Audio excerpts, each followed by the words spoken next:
that whatever happens on the whatever happens on the left side has to translate over to the right, okay? We already know about the M, that's the quantity of money. V is the velocity, the number of deals, number of loans going on. Now the right side, that's P times Q, price times Q. All I know is that's the pricing on the other side. So we know there's a massive amount of M out.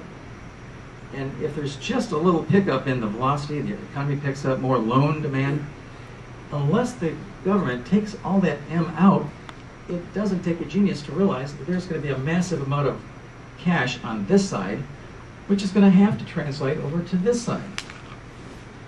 And so the trick for the Fed is to take that money out. And how do they do it? Well, they raise interest rates and they take reserves out of the banking system like they did in the late 70s. But when they did it last time, it caused a recession. We're already in a recession. How are they going to do this? How are they going to withdraw that money out? So I think it's just a mathematical certainty, unfortunately, that we are going to get inflation. So what does that mean for us as apartment owners? That's okay, here's the bottom line. This is a cool book, The Ascent of Money by Niall Ferguson from Scotland. He studied Germany in 1923 during that hyperinflation. This is what he said. Only entrepreneurs were in a position to insulate themselves by adjusting prices upwards. Entrepreneurs, landlords, raising rents, okay, you get that? Okay. Investing in real assets, such as houses or factories, and paying off debts in depreciating banknotes. Okay, that's the key.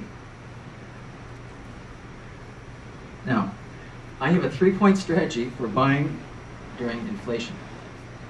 And you have to do all these 3 in tandem. If one fails, there's a good chance that all 3, the whole thing is going to fail.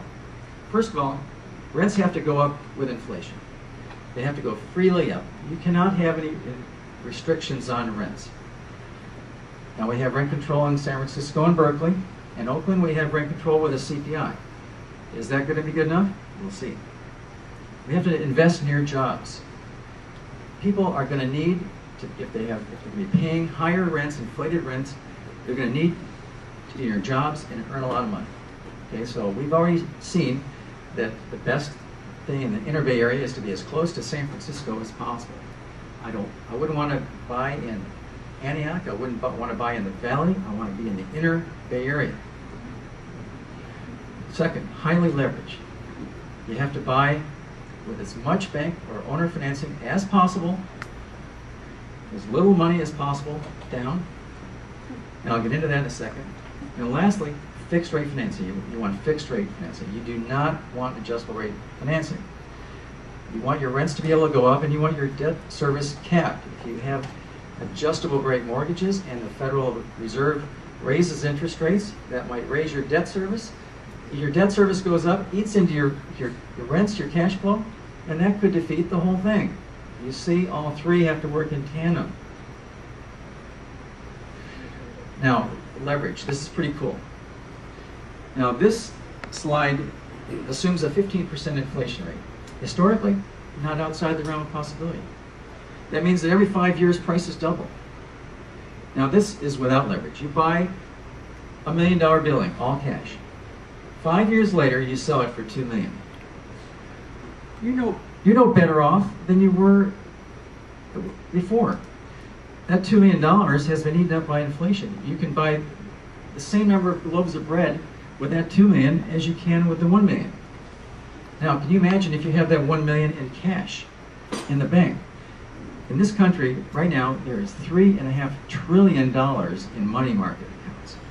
Can you imagine when inflation starts and people see that their money's being eaten up by inflation? Do you think they're going to have it laying in the bank?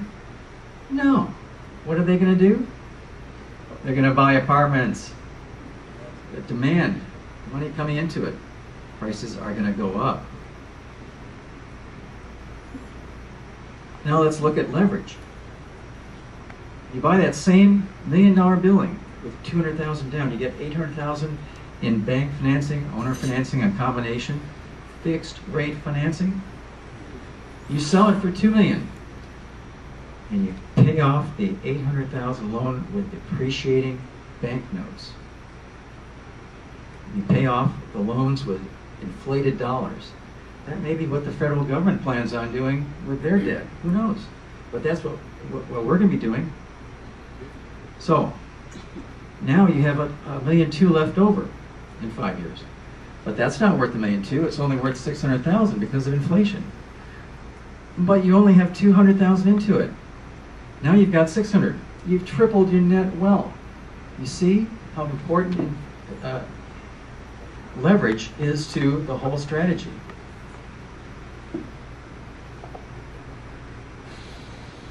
Now leverage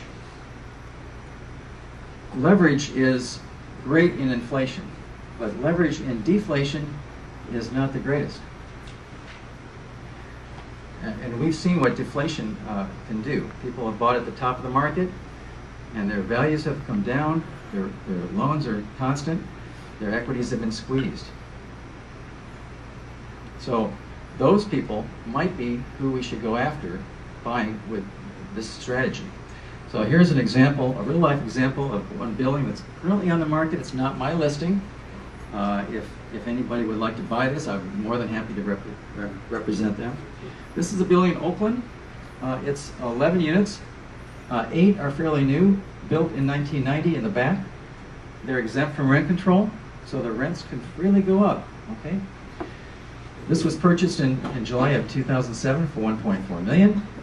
It has a $1,050,000 loan with Chase, 75% loan to value ratio. Originally listed at $1,525,000, currently listed at $1,275,000. Can be delivered according to the broker at $1,225,000. The current quote from the lender, since they've lowered their loan to value ratio down to 65%, is $796,000. The down payment is $429,000. Would you buy that? Questions at the end? Sorry. You bought it? No, it's pending. Oh, okay, it's pending. Sorry. Sorry. Today. Too late. Too late. Down $429,000 down to buy that. Would you buy it? No. But the bank will not allow that $1,050,000 to be assumed without a huge pay down. And they've had 3 failed escrows until this one. Maybe this one will fail too, because what they did, they said, we'll buy the property subject to the bank loan. We'll just start making the payments and we'll see what happens. Well, they walked away 3 times because either they got legal advice or they talked to somebody saying, you may not want to do that. You might get a call from the lender saying, I'm sorry, didn't you forget to pay it off? Or to get our approval? We want you to pay this loan down or pay it off. So anyway, that's what caused that. So the trick is to buy these properties with these loans. And we'll hear in just a few minutes from our special guest speaker, Bill, about how to do this. We've solved the subject to problem. Now these are a few properties that we have on the market. Questions at the end? Sorry, I'm sorry, I have questions at the end. Sorry. This is a 6-plex in San Leandro. This lady bought this for $1,150,000. She's selling it now for $975,000. She's tired of the rental business. She thinks it's going to go down more, and she's willing to carry $100,000. Now this one has a loan that's it's not fixed, so this may not fit our profile, but it's at 4.1% right now, and it might take that loan a long time to get up. So anyway, she's willing to carry and make this a 25% down deal. So this might work. This is a 26 unit building we have listed in East Oakland. This is a foreclosure, and the people who took it back will carry with 25% or less down, 5% fixed. So this one adheres to the strategy.